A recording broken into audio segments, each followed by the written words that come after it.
The Polish nation was famously partitioned 2 times, and in the third Polish partition they disappeared from the map for 124 years, where they were divided among Prussia, which later became Germany, Austria and Russia. The Polish people resisted, and in 1848 there was a rebellion in German-occupied Poland, known as the Greater Poland Uprising, which was unsuccessful. In the same year, Galicia also tried to rebel from Austria, but it was also put down. Russia didn't have any Polish rebellions, but this was not for long.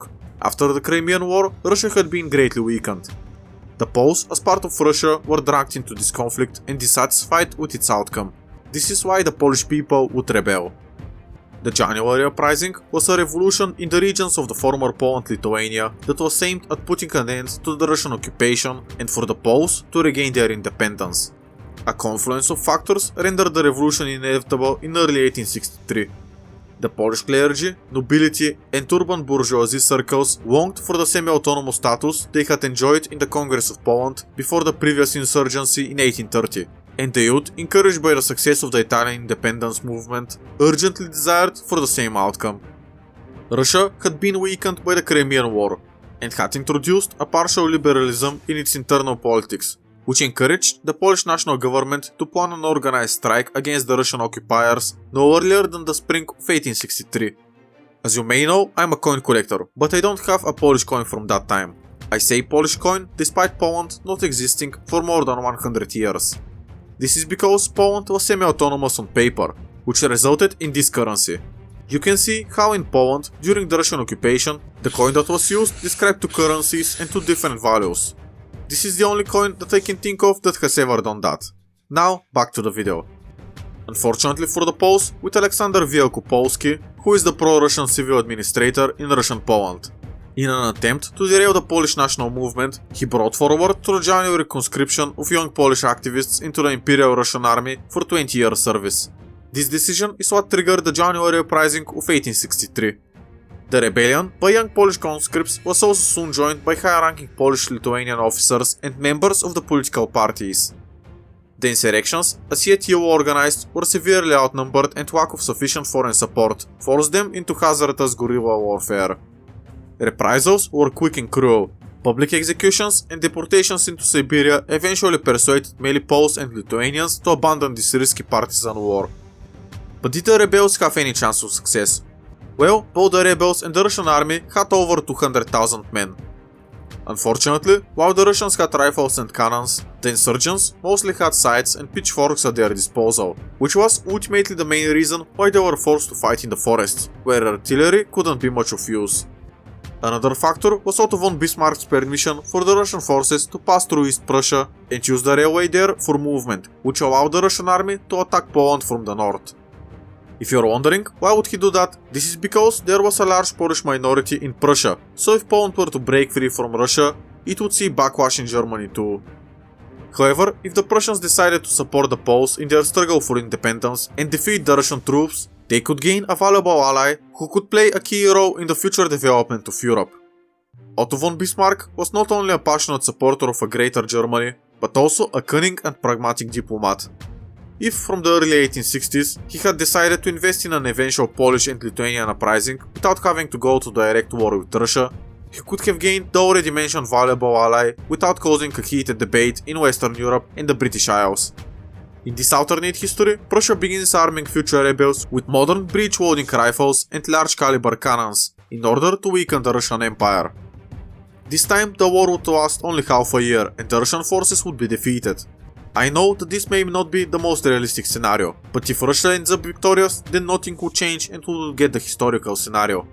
This is why I say that Poland-Lithuania gets to be victorious, and they annex the territory of the former Congress of Poland, Lithuania and Western Belarus. At the end of 1863, the Russian Tsar Alexander II is forced to sign the Peace Treaty of Warsaw.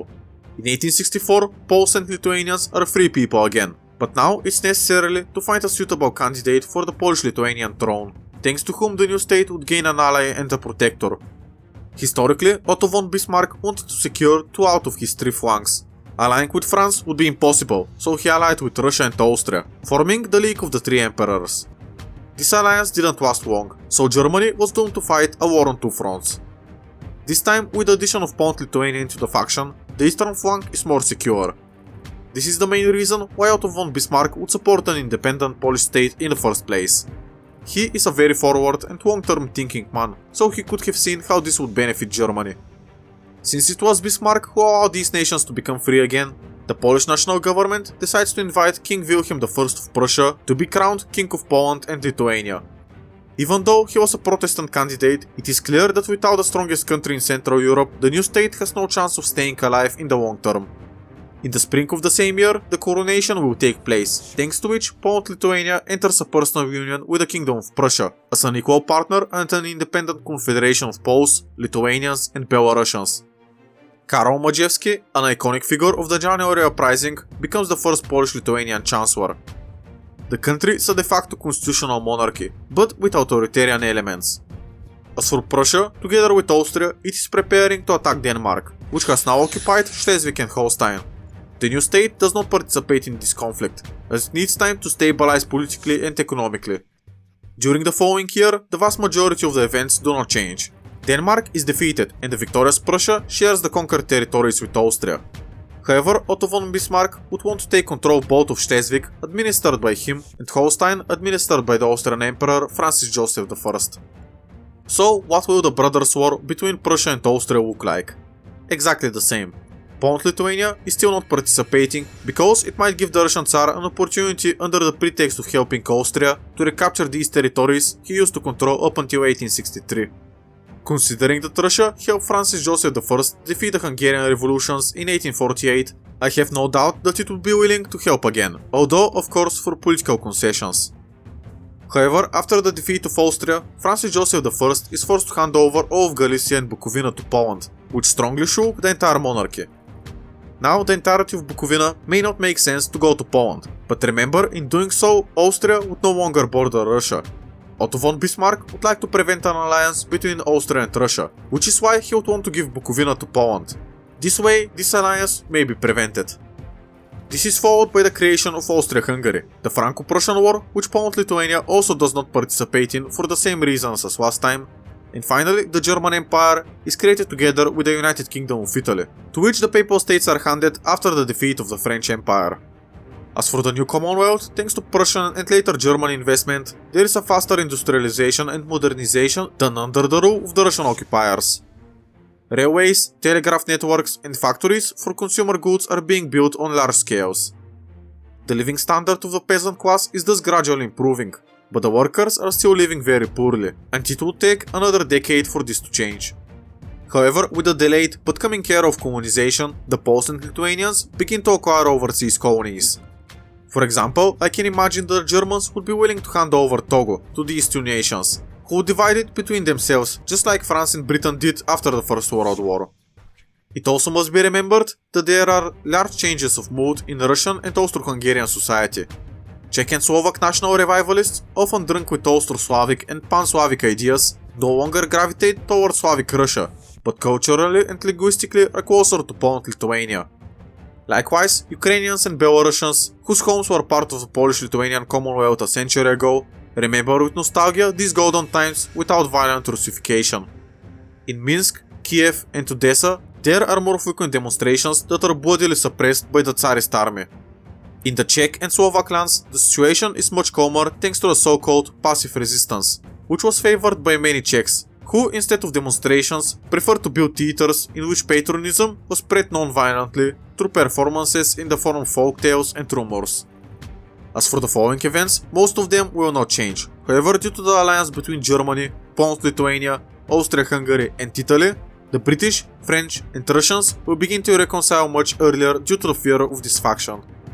The Kingdom of Italy, which already in our history as a result of the Trentino crisis concluded a secret non-aggression pact with France, will also in this alternate history become friends with the emerging Entente. This time the German Emperor will not try to convince the Austrian one to hand over the regions claimed by the southern neighbor, since the handing over of Galicia and Bukovina to the newly created Polish-Lithuanian Commonwealth has already complicated the relations between the two Central European empires.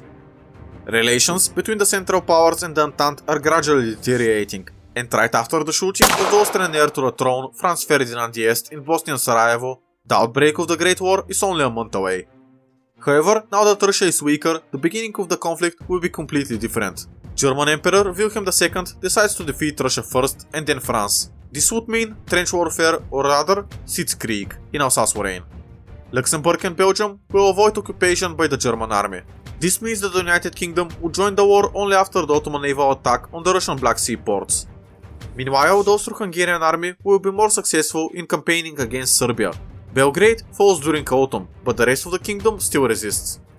By the end of the year, the German and Polish-Lithuanian armies managed to occupy the entire Baltic region, eastern Belarus and the entire western and central Ukraine, thus separating Romania, through which the Russians sent military material to Serbia and Montenegro from the Tsarist Empire. Bulgaria joins the war already at the beginning of 1915, thanks to which Serbia and Montenegro are already defeated in April. Parts of the Serbian and Montenegrin armies managed to escape through Albania, to Greece and then to Italy, which at the same time would declare war on the Central Powers. Meanwhile, the Germans and the Poles launch an offensive in Petrograd and Moscow, with the goal of forcing Tsar Nicholas II to capitulate. In the summer, the Finnish communists take power in Helsinki and subsequently declare an independent Finland, which so far only existed on the Finnish coast. This opportunity is used by Sweden, which sent its naval divisions to the island of Åland, de facto annexing it. Strikes and demonstrations break out across the Tsarist Empire, resulting in significantly reduced factory production. Although the Russian troops succeed in liberating Turkish Armenia, both major cities of Moscow and Petrograd are besieged by the Central Powers. In the autumn of the same year, the Russian Tsar finally signs the capitulation. Estonia, Latvia, Belarus and Ukraine become protectorates of Poland-Lithuania, and Turkish Armenia is handed back to the Ottoman Empire, plus they get all of the Caucasus. The situation right now is as it follows.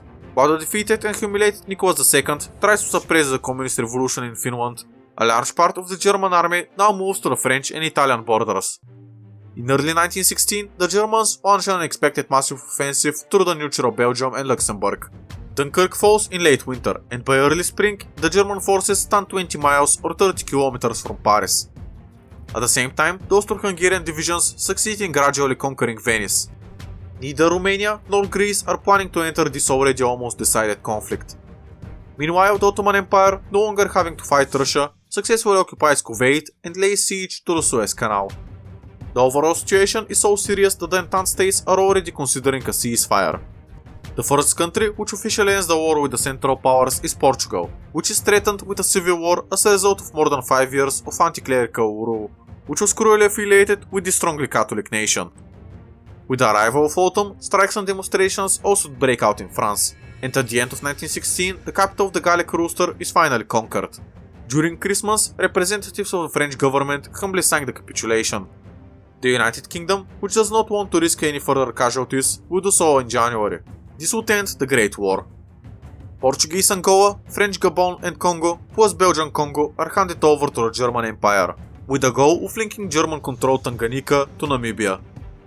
Great Britain is forced to hand over Kuwait, the Sinai Peninsula and Cyprus to the Ottoman Empire, while Italy's Venice once again becomes part of the Habsburg monarchy. As for the defeated Serbia and Montenegro, I think that Austria-Hungary would put a favorable Habsburg monarch in charge of them, but Macedonia would be handed over to Bulgaria.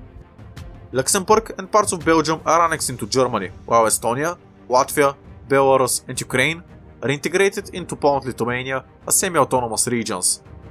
Germany would undoubtedly have a lot of control over these regions, especially in Ukraine. Poland-Lithuania would be ruled by the House of Hohenzollern, so they are effectively a German puppet state. As for Russia, it finally managed to defeat the Finnish communists after bloody skirmishes, but as a result of another humiliating defeat and a low standard of living, Nicholas II is forced to abdicate, while moderate Marxists, the so-called Mensheviks led by Alexander Kerensky, would come to power. Germany, Poland-Lithuania, Austria-Hungary, Bulgaria and the Ottoman Empire can celebrate their magnificent victory, but France and Italy are threatened with civil war. At that time, with the financial support of the Germans, Ireland was successfully gaining independence, even at the cost of thousands of human lives. Of course, now that the Great War has been won by the Central Powers, it is difficult to determine which way the world would go, since the German Empire did not invest so much in the Russian Bolshevik Revolution, and since the war was already over, it is clear, except for a few street fights, Russia cannot become a communist state. On the contrary, this fate threatens the already mentioned France and Italy, which have been struggling with corruption and low standard of living for several decades. I dare say in the early 1920s, the civil wars in these two countries will eventually happen. In 1920, the Second French Commune and the Italian People's Republic are proclaimed, in the southeast of France and in the north of Italy. Thanks to the military intervention of the British and the financial support of the Americans, both of these revolutions are suppressed, after which an ultranationalist monarchy led by Benito Mussolini emerges from Italy, and a military dictatorship emerges from France, under the leadership of the then relatively young Philippe Pétain. As for the United Kingdom, after the death of King George V in 1936, in this alternate history, Edward VIII would be more popular this time, and he would become the new British king. He would turn the once advanced constitutional monarchy into an ultranationalist absolute one, seeking to reconquer Ireland. If another war were to ever break out, it would probably again be made up of the same two factions, the Entente made up of ultranationalist countries and military juntas, and the Central Powers made up of absolutist and constitutional monarchies this time. Russia would probably remain neutral, following their past experiences, while the Germans would fight with the Poles against ultranationalist regimes. The question remains, however, what role would the Austrian painter play in this hypothetical conflict, whose beloved Germany and Austria won the Great War, but at the cost of the fact that Poland-Lithuania is now about 2 times the size of the German Empire, excluding their colonies in Africa. In any case, I'm quite convinced that in an eventual Second World War, the Americans would go over to the side of the Central Powers, after the Japanese brutal attack on Pearl Harbor. This is because the Japanese would be part of the ultranationalist Entente. Let's not forget that Britain won't be a democratic country anymore. I think that I have crafted the best ending both for Poles and for Lithuanians. This country now has access both to the Black Sea and the Baltic Sea via their puppets. And the architect of the Blitzkrieg and commander of the German Luftwaffe is Grzegorz Brzezinskiewicz. I'm on voornamen, Grzegorz Brzezinskiewicz. Brzezinskiewicz. Jokes aside, if you still doubt how Germany could allow Poland to control of these territories, may I ask you, what's the other alternative? They can put a monarch of the German royal family on the throne of each country, but they already had done that to Poland. The Poles had historic claims over these regions, so this would serve well the Germans, who would have an easier time governing these newly acquired lands. If you're wondering how the situation would develop in Spain, if King Alfonso XIII appoints Miguel Primo de Rivera as Prime Minister this time as well, probably during the Great Depression, which this time would be not as catastrophic due to the United States not entering the Great War, would eventually cause the fall of the monarchy in Spain and the establishment of the left-wing republic, which would also result in a civil war. This time, however, the civil war would not be a struggle between two factions, which would be nationalists and republicans, but this time it would be between 4 ones, namely the Phalangists supported by Portugal, France, the Kingdom of Italy and Great Britain, then the Carlists supported by the Central Powers, then the Republicans supported by the Menshevik Russians, and finally the Anarchists who would enjoy support only in Catalonia. This much bloodier polygon would last much longer, and in the absence of the Second World War, even several decades, until everyone is willing to conclude an armistice, and divide crippled Spain into Western Phalangist part, a Northern Carlist part, and finally a Republican part, formed by the central and eastern parts of the Pyrenees Peninsula. At the same time, Catalonia would already be in the hands of either the Carlists, the Republicans, or it would be directly annexed by France. Anyway, here is what would happen in an event of victory of one of these listed factions. If the Phalangists were to win, which is most likely from a geopolitical point of view, since the Spanish states are literally surrounded by nationalist or ultranationalist countries, in the event of outbreak of the Second World War, the Entente would have a strategic advantage over Germany, Poland-Lithuania, Austria-Hungary and the Ottoman Empire, at least up until the United States would enter the side of the Central Powers. While this video is not my most realistic scenario, it went over about 50 years of history, which I rarely do. Considering that Germany almost won the Great War, removing Poland-Lithuania from Russia and switching their side, I think it has to result in a German victory. In our history, Poland-Lithuania didn't exist during the Great War, but both states became independent after that. If you were to rule over Germany during the Great War, do you think that you could make the Germans win? You can try this interactive video I made, where you can try that. Thank you for watching and I hope to see you there.